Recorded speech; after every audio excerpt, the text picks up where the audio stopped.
And there's a couple of things I advocate for people, and it's simple to do, but I call it your power playlist.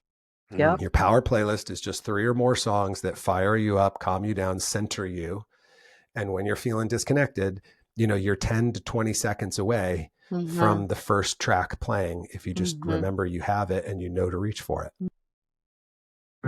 We all are gonna die. We all are gonna die. We all are gonna die. We all are gonna die. Why don't we help each other prepare for it? Without death there could not be life. I'm talking about end of life conversations, conversations about the end of life. Death and dying, grief and loss, conversations about the end of life. Welcome, everyone. Thank you for joining us on today's episode, where we're looking forward to our conversation with Tim Ringgold. Tim is a board-certified music therapist in Orange, California, not Orange County. Is that Orange County as well? Well, it is Orange County, but we just like to let people know that there's a city there. Oh, okay. In Orange, California. Tim holds an additional certificate in hospice and palliative care music therapy and has been facilitating grief retreats since 2007. His own grief journey includes the loss of his 5 best friends, his dad, one of his daughters, and most recently, his stepdad. So Tim knows firsthand what it's like walking the road to recovery from grief. Yeah, welcome, Tim. We're glad to have you. Tim is also the author of the book, Sonic Recovery, Harness the Power of Music to Stay Sober. He's provided music therapy to thousands of teens and adults in residential treatment and is a sought-after international speaker, having shared the stage with some of the top minds on the subject of music, the brain, and personal growth, including Tony Robbins. Tim was the first person to give a TEDx talk on music therapy in 2012 and is a former regional president of the American Music Therapy Association, which is probably where I heard from you because my wife is also a music therapist. And so I think she's the one who recommended calling you. So glad to have you. And thank you for all your good work. Yes. Thanks so much for having me today. Yeah, we always begin by just setting the stage a little bit. When did you first become aware of death? Gosh, the very first time I became aware of death was when my best friend, who was my dog, Lady, when Lady went to the vet, and when my brother got out of the car and he was holding her collar and she wasn't there. And in that moment, I recognized that Lady was gone. And luckily, I was in my mom's arms and I just sobbed into her arms because she was genuinely my best friend. And that I was maybe, 9, 10-year-old boy, a boy and his dog, classic tale. Oh, yeah. Thank you. It touches the heart for sure. It does. And, oftentimes people's first recollections are grandparents or, pets. Yep. And then that begins the whole awareness throughout our lives around what happens, where are people, where are kin. So how has death impacted the story of your life?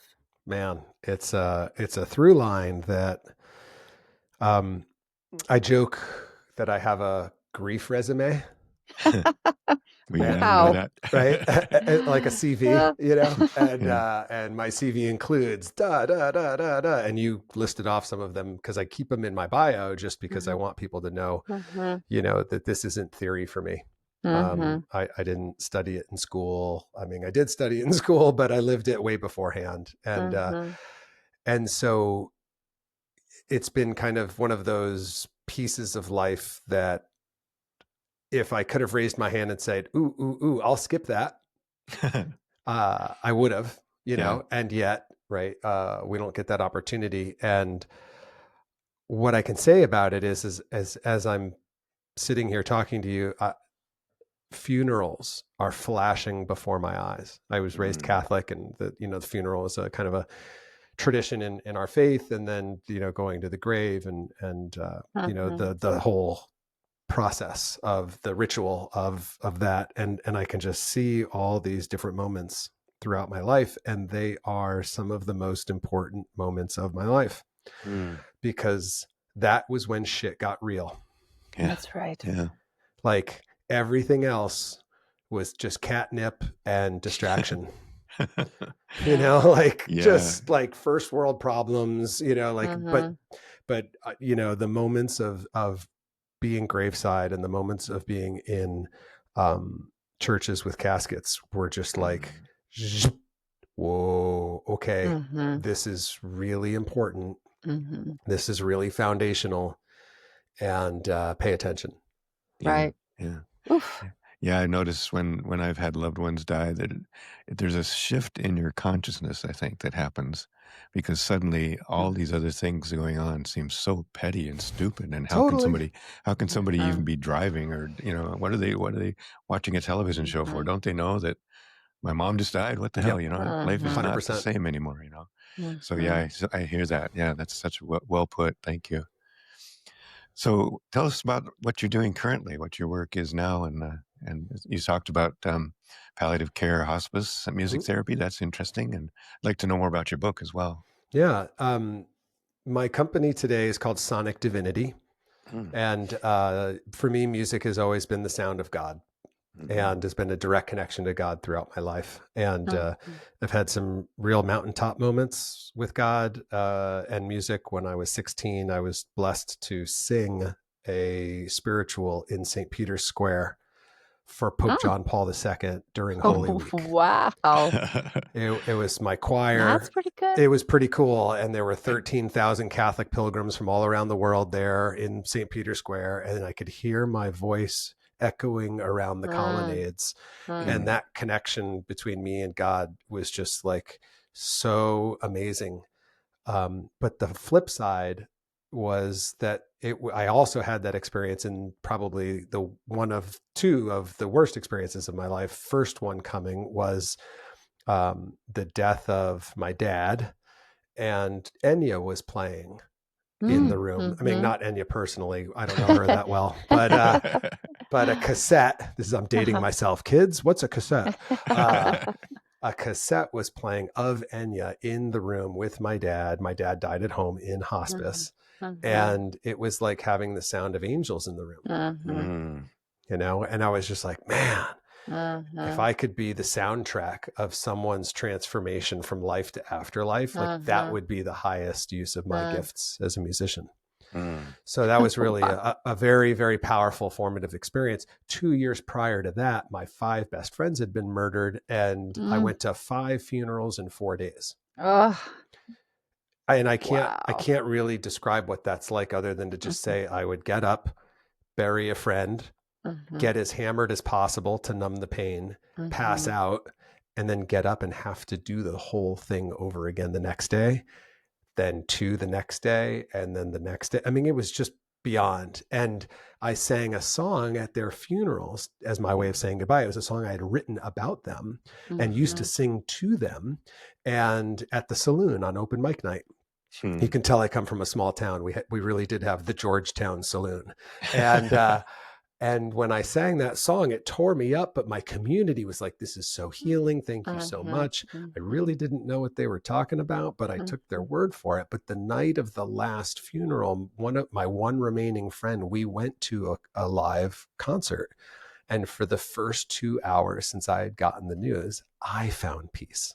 And no amount of drugs, alcohol, cable, porn, food numbed that pain that week. And I tried everything. But the music worked. And I was just like, oh, this is what everyone was talking about. I get it now. And so it just kind of created this mission, which was to be able to provide music in people's toughest moments to help them through their toughest times. And I didn't know what that would look like as a business or anything like that. I just had, that was the vision, that was the purpose, that was my dharma. And then that would get expressed in multiple ways, you know, throughout my career. And that's when I was in a heavy metal band. I didn't even know music therapy was a thing. And, you know, till many years later, when I went back to school in my 30s full time for 5 years to become a board certified music therapist. And now my company, we work with teens and adults working and struggling with addiction issues and mental health issues. But I also run multiple retreats per year in the Southwest here and have a music-based approach to grief.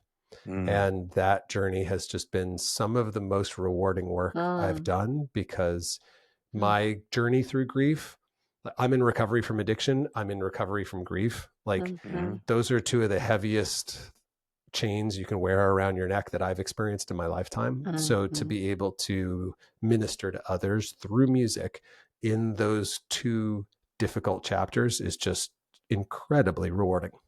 Wow. Yeah, so beautiful. Thank you. Thank you. So glad you're doing that work. So important. Thanks. It isn't what what appeals to me is that, oftentimes we hear about like end of life musicians at the bedside of somebody passing, and it's very like ethereal. And I love Enya showing up for your dad. My sister had Neil Diamond playing, Yes. and she wrote it down. She's like, I want Neil Diamond playing 24/7 as I'm dying. Brilliant. And what I love is it does encapsulate that transition for both the person who is passing and for the family who is ensconced in this moment. Totally. But those pieces, that Enya will always be that sweet angelic music for you. Yep. And Neil Diamond, I swear to you, when I hear Neil Diamond, I'm like, hey, sister, because what else are you going to say, right? Like, oh yeah, there you are. Hey, what's going on? So I appreciate that, our listeners can dream of even some heavy metal. Like, I just went to go see Glass Animals last week, and I would have Glass Animals playing as I passed, like full stop. Absolutely. So anyhow, in music therapy, we say the patient is the DJ. Yes. Right? And so, yes. So, it doesn't matter. I mean, and people can have a harp if they want to, but it's not the only choice. That's right. Yeah. So what are the challenges that you find in this amazing gift that you are sowing out in the world?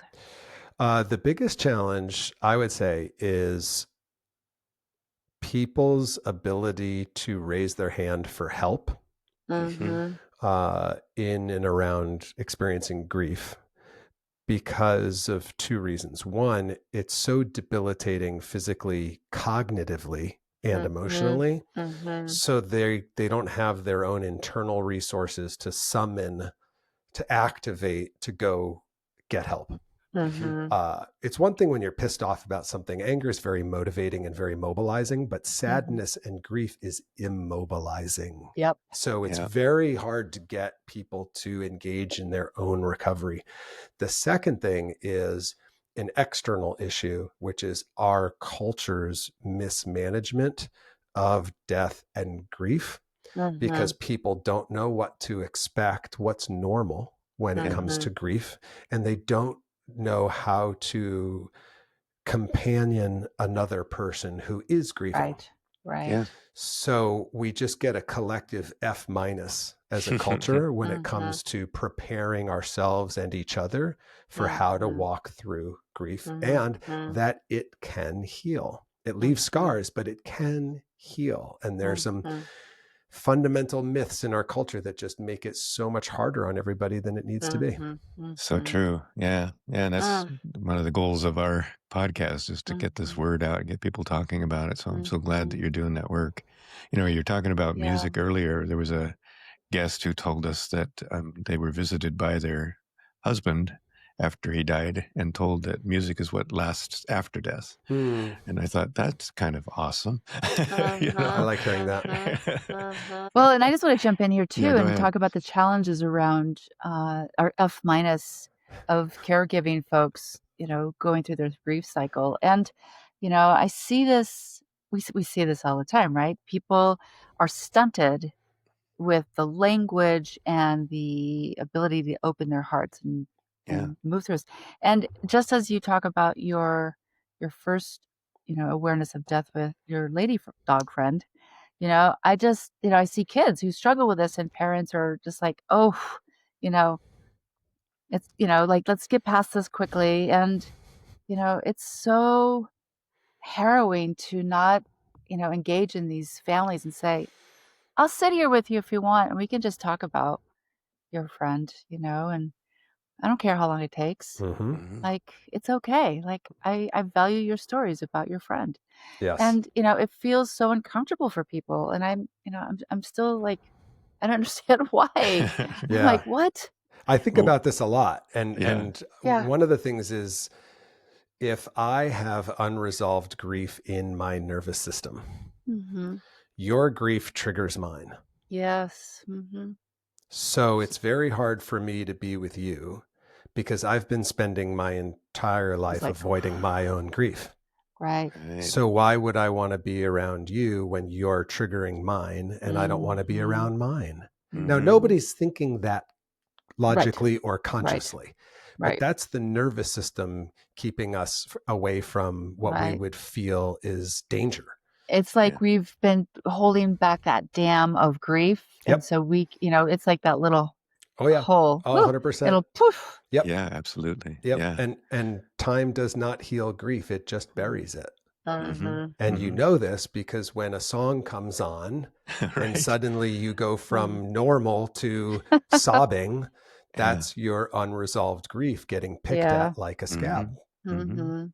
The name of that book, The Body Knows the Score. Yes, yes. The body keeps the score. Keeps That's the score, right. yeah. Yes. The body keeps the score. Yeah, that's absolutely so true. And I loved what you said too about the, because it's one thing Wendy, my wife, has spoken to many times, is that different people have different music that are good. People assume that playing Beethoven for somebody is going to be perfect, and some people just do not like Beethoven. Yeah, 100%. And there is a sort of sense that that of course, as a music therapist, you and she run into often, that if we can play this kind of music, it'll help. And you don't know until you've spent time really getting to know a person. That's right. And asking the right questions and knowing the right questions, what is going to be something that will be a blessing for them. So that, again, the reason this is important as we talk about it here in this context is that you, as a human being who's going to die, have an opportunity now to really think about what is it that you would like to have playing when you're dying or after you die. And or you might want it to be quiet too. Like, or would you just have agency. You decide. Silence is not a bad idea sometimes. Yes. Yeah. Absolutely. Or prayer or poems or whatever, Yep. Even dance, So whatever is going to lift you up in those times is important to make sure everybody knows. Make sure your family and your loved ones know. Yep. So thank you for doing that work. I'd love to hear a little more about what happens in the retreats, if you could tell us that. Sure. So when I was a music therapy student, my mom, who's a retired therapist, and another retired therapist were facilitating this grief retreat at the Franciscan Renewal Center in Phoenix, Arizona. And she said, hey, do you want to come out and do a segment on how to use music to heal grief? I said, sure, I'd love to. My mom and I are super tight. What a great excuse. We get to work professionally together. Awesome. And then I said, what are you doing for music for the whole retreat? And she's like, well, we've got this boom box. Oh my God, Mom. Okay. So what are you doing for PowerPoint? Well, we've got this overhead projector. Yeah, this is 2007, but it might as well have been 1987. Right. And so I was like, oh my gosh, I'll take care of both. And we had a great time, and her partner were like, you can never leave. So I joined the team, and twice a year, every year till COVID, the three of us would facilitate these retreats. I took about 2 years off when my daughter died to do my own grieving before coming back to lead that. And now I lead them on my own. And it's 3 days. It's Friday night, all day Saturday, Sunday morning. And like I said, it's a music-based approach where we use music to create community, to create connection, to create present moment awareness, and really being in the present moment. That's really hard for humans in the 21st century. And so if you can give them a play-based tool that they know, love, and trust that helps them stay present and allows them to open up and tap into their feelings without having to necessarily talk about their feelings, it's a great tool because it creates community, it creates connection, it creates this opportunity for expression. Words are a great tool. Mhm. It's just that we live in a hyper verbal, talk centered clinical culture where everybody thinks if you talk about it, you'll feel better. Right. But that is based on 3 problems. 1, you know what to say. Mhm. 2, you feel like saying it. And 3, you have someone to say it to who can keep their mouth shut. Right. That you can trust. Yeah. Yeah, good luck, Yeah. because It's hard. humans are terrible listeners. We take it personally. We project our own issues onto the situation. We misinterpret what someone's saying.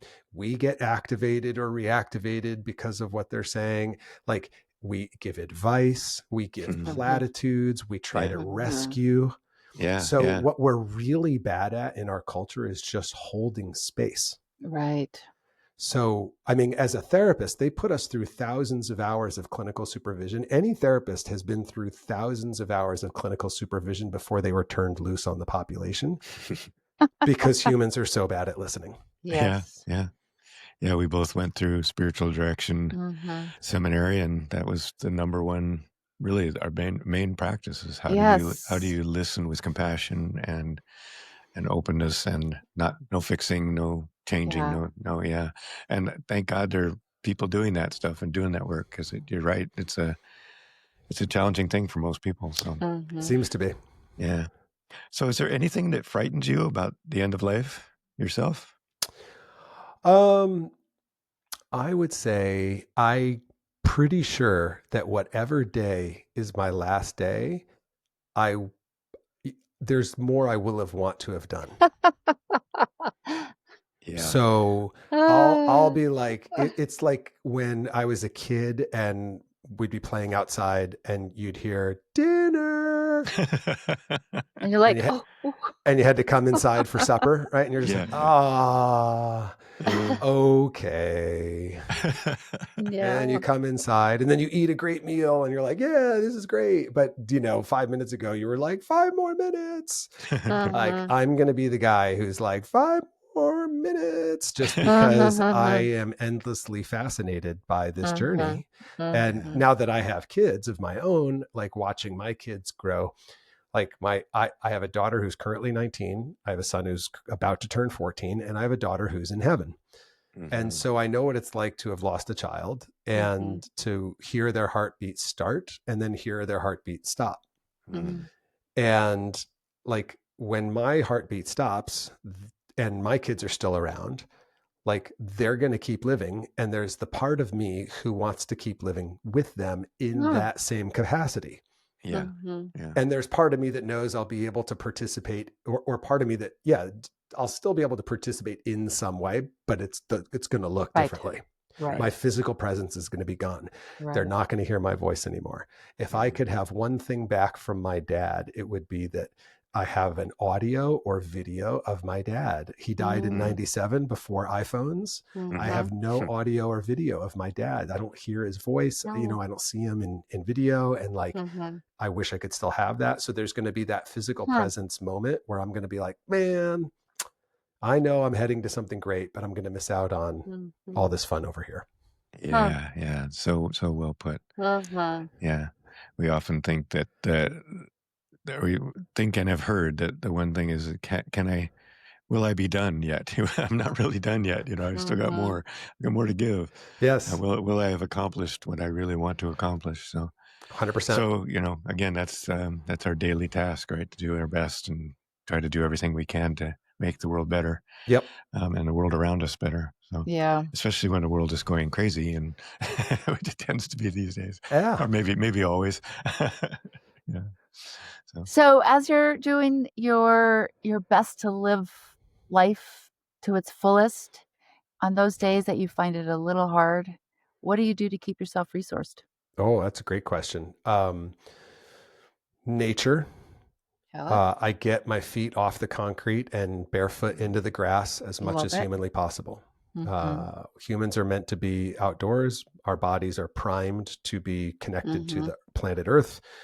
There's very physiological reasons for this. We're not meant to be inside. Our nervous system is optimized for outdoors. So what typically happens is when life is occurring hard, I'm indoors and I'm not present. Mm-hmm. Mm-hmm. I'm in my head about something. Yeah. And the details don't matter. It's just womp, womp, womp, womp, womp, womp, you know. Mm-hmm. And what I need to do is go outdoors, and I need to get barefoot, and I need to go walk in my grass, and I need to go hang out and I do it several times a day because I get in my head all the time. And so the antidote is if I want to get out of my head, I need to get out of my office, and I need to go outside. And I'm very blessed that I live in Orange County, California, where the average temperature is 70 degrees and it's sunny 300 days a year. And I pay for that privilege. Trust me. But you know, you don't want to see my mortgage payment. But the point is that like this backdrop, that's my back hill. This is so even when I'm in my office and I'm on calls, I'm looking at my backyard. For me, I grew up in the woods in nature, and nature has always been, you know, the fast track to grounding, quite literally and metaphorically. And then the second thing is music, which may sound obvious coming from the music therapist, but we, as adults, we tend to trade our music in for podcasts and audiobooks and talk radio and news. And we forget to stay a fan. And it's fascinating because it's like, I work with adults all the time who just, they didn't have a falling out with music. It's not like they got in a fight. Yeah. They just forgot to. They just forgot. It's just atrophy. It's like, as a parent, like sometimes you lose track of your friends, and it's not because of a fight. It's just because you're busy raising your family and dealing with your career and dealing with your marriage. They're busy dealing with their family, career, and marriage, and they may be in a different state. And before you know it, 3 years have gone by. And what happened? Well, I've found that same thing to be true with music for a lot of people. And so I try to keep it nearby, and I try to be able to reach for it as I need it. And there's a couple of things I advocate for people, and it's simple to do, but I call it your power playlist. Yep. Your power playlist is just 3 or more songs that fire you up, calm you down, center you. And when you're feeling disconnected, you know, you're 10 to 20 seconds away from the first track playing, if you just remember you have it and you know to reach for it. Great idea. Yeah. What a good advice for anybody. I love that. And I'm going to tell you, my kids are like, Mom, you're old, but you're always listening to new music. Like I am like always keeping up because that's a huge compliment. It is a huge compliment. And you know, it's like, I go to and I have tickets to a show in October, and my daughter's like, you know, you're going to show up with a bunch of like 16-year-olds. I'm like, I don't care. Matt Maltese, man, he rocks my world. There you go. Whatever. But I do appreciate that because you're right. Like, I get tired of listening to podcasts, and then I get soothed. Like I have my heavy metal that I love to listen to, and I'm just like, I just need to just like, like push back, little Static X time. But adults definitely don't. They end up doing cool jazz or something. I don't know what they're listening to, but I'm like, God, you're so old. Like, we can't. Hey, now be careful there. No, but listen, but Wakil, you play music. Yeah. You sing to me all the time. Like when we were in seminary, you always had songs. And so that is a very different from like mindlessly just like flipping a switch to an old like 80s, you know, elevator music that's like kind of whatever. Yeah, kind of elevator music. Yeah. Yeah. But no, Wakil, that is not you. You are a music. You have music in your veins. So I don't. Yeah.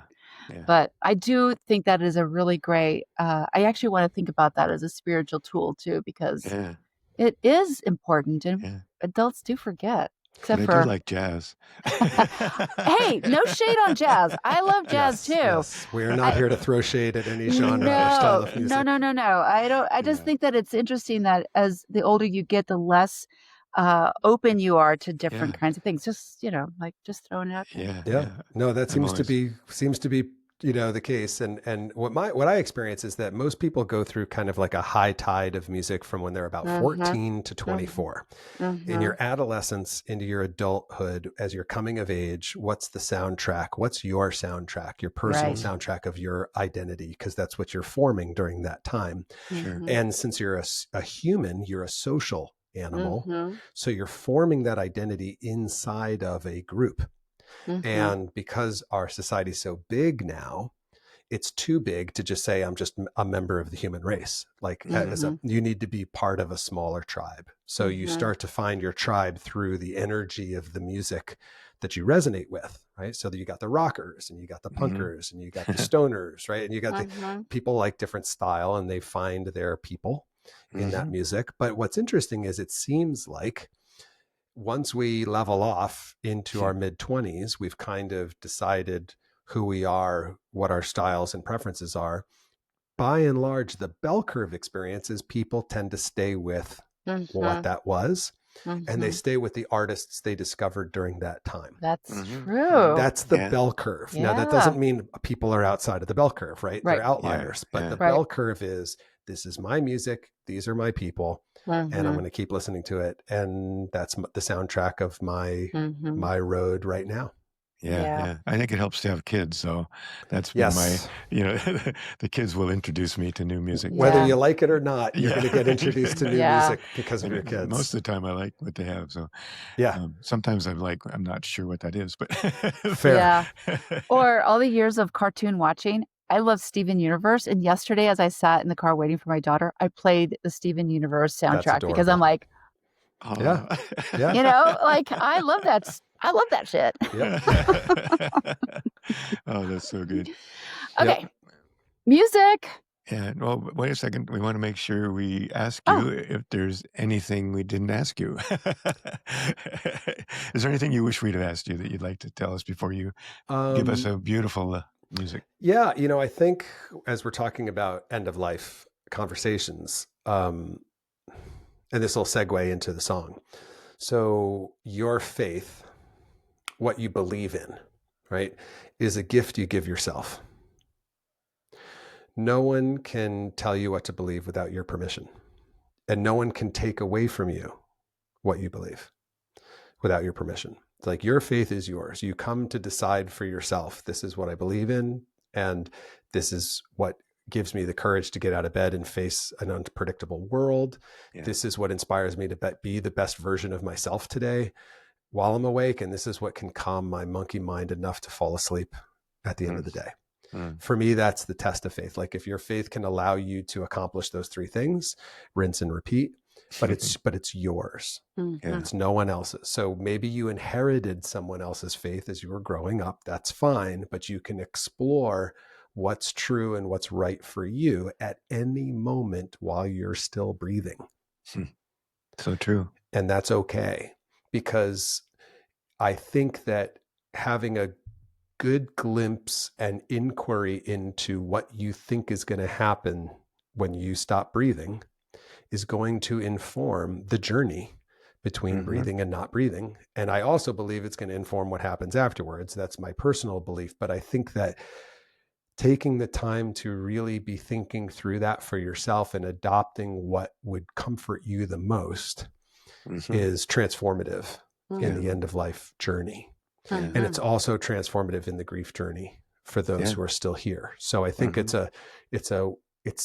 not a sexy conversation, but it's a valuable, life-changing and death-changing conversation to really start to sit in, what do you think about? And when I was in my heavy metal band, guys, I wore liquid latex on stage. I was like no hair, no eyebrows for 5 years. Yeah.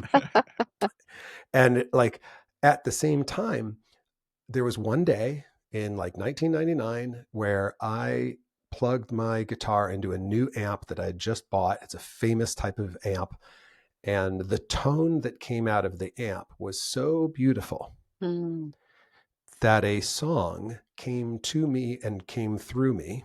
Now, I don't write hymns, and at the time I was the guitarist. I wasn't a songwriter, but suddenly I was present to lyrics and I wrote them down, and it was and it was not just a song, it was a hymn, which for a heavy metal guitarist, like that's totally incongruent. Right. So, and then I signed and dated the piece of paper because I knew something special had just happened. This was not a normal day for me as a musician or as a person. And the song is called His Love is Everlasting. Fast forward years later, I'm a music therapy student, and one of our parishioners in my church, we get the phone call during service that they're taking him off life support. Mm. And I asked my pastor to call the family and say, can I come play for him and play for the family as they do that procedure? Because it's kind of a rough procedure. And they said yes. And so there I was in a hospital room playing this song, using the music to push the sounds of the life support machine and all the sounds that happen when you take someone off it out the door and replace it with, and the neck. And it was just me, the family, and the clinical staff. Like I was in this sacred, privileged place. And the next time I saw the mom, the wife, I hugged her and I said, thank you so much for letting me be part of such a sacred, special moment. And she goes, no, you don't understand. Your music, you are what made it sacred. Mm-hmm. Mm-hmm. And that was in 2004 when that happened. And I wrote the song in 1999, having no idea that my future self would be blessing somebody's transformation with that song. And here we are at the time of this recording in 2025, where I get to share this same piece of music that was given to me in 1999 with a whole new group of people who I might never have met or never would have heard the song if it wasn't for the two of you inviting me onto your podcast. And I love the way God works. Yeah. Yeah. Yeah. So beautiful. Thank you. Thank you to the divine Yes. for bringing this to us. So yeah. Fun moment. Yeah. So please, share this song with us. We'd love to hear it. And that'll be a great way to end. And thank you again so much for joining us today. Yes. I'm delighted that you were joining us today. Yeah. Thanks again for having me. Okay, here we go.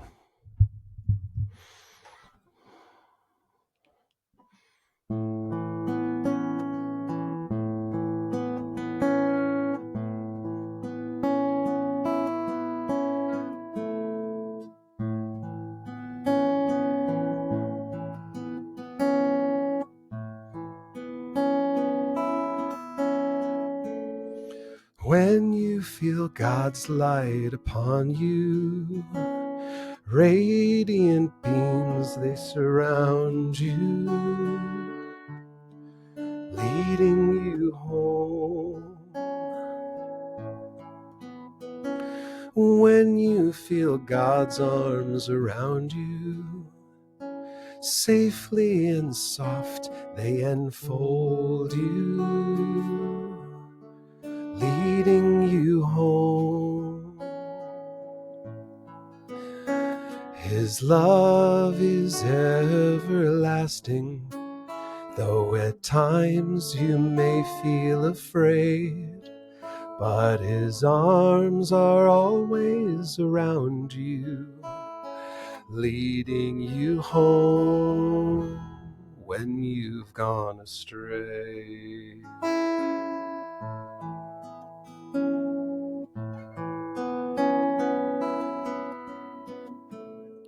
When you feel God's love inside you, fire from within, it warms you, leading you home.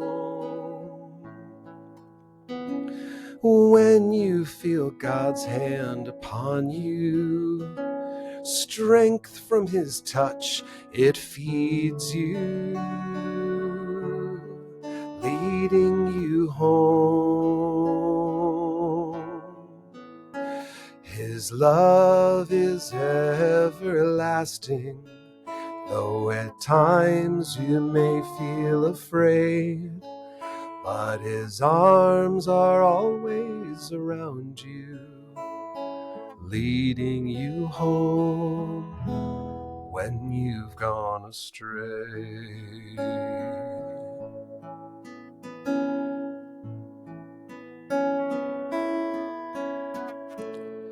When you feel God calling to you, listen and hear him guide you, leading you home. And And when you see God all around you, you see all the people that love you. And now you are home. His love is everlasting, though at times you may feel afraid.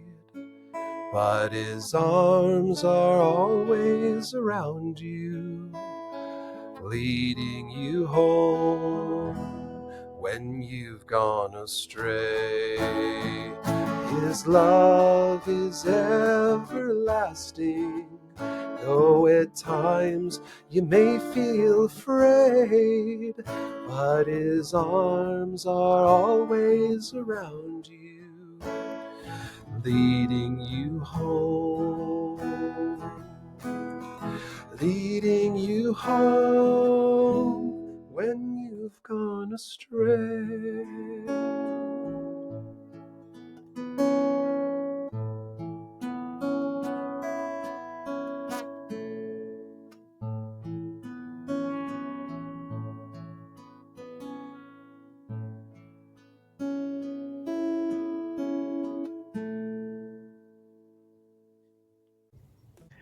Thank you for joining us today. Please stick around after the credits for our afterthoughts, and it helps our numbers if you stay until the end. We want to thank my children, Nate, Vivian, Nina, and her fiancé Asher, for the excellent opening song, and a special thanks to our awesome editor, Sam Zemke, who is also a guest on our podcast. You can listen to him on Season 4, Episode 5. Also, thank you to Charles Heaston, the composer of the original music you are listening to now. And of course, thanks to you, our audience, and all of our amazing guests. Please come back next week for another great episode. Share this with your friends, family, and community. We hope you will subscribe and follow us on YouTube, Facebook, Instagram, Blue Sky, and Substack.